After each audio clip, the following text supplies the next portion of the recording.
Nós está aqui na Paraná UTS Store, caminho com o fim de ano, nós estamos tendo uma campanha, nós saca diferente ganador, com a gana placa cash, e a outro dia que nós está assim, o cliente não contento e entregando e check assim na grande na placa cash. E para o meu ganador, o senhor Godoy, que gana $500 cash. Mas já está bem, senhor Godoy? Sigue o sabor Chepi. Danke.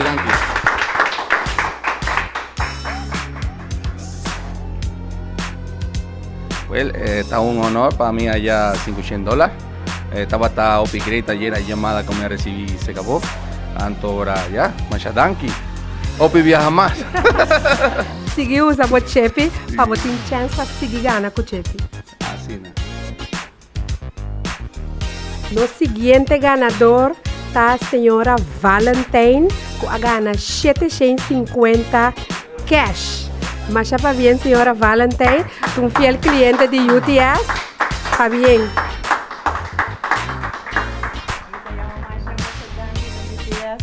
Muito hope e contente, muito agradecido a Deus por ela mandar bendição aqui para mim.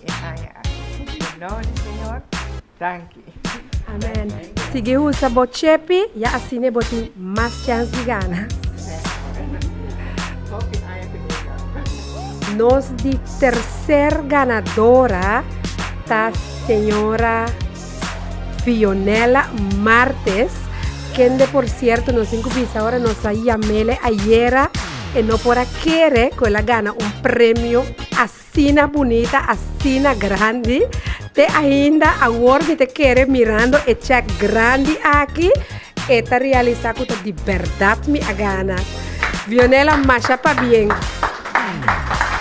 Danke também a Chepi, me dá seguir usando Chepi. Assim também.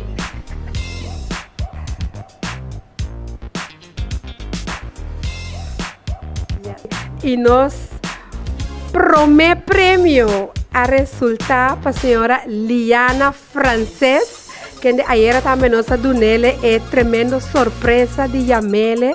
Nós estava buscando par de viaja, de hora que nós logra aí no telefone para nós donar é tremendo boa notícia que ela resultado e ganadora de $2.500 cash.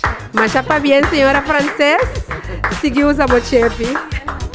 Mas danke na UTS, muito agradecido na senhor também, que nós por a rainha aqui, ayer estava com um dia hope druk, dus ora que a rainha chamada, me estava echt em uma concentração, então na bisami, vai prêmio, me disse, oh, danke, ora na bisami é montante, me acaba ne, tem ainda me tá bem surprise, mas danke.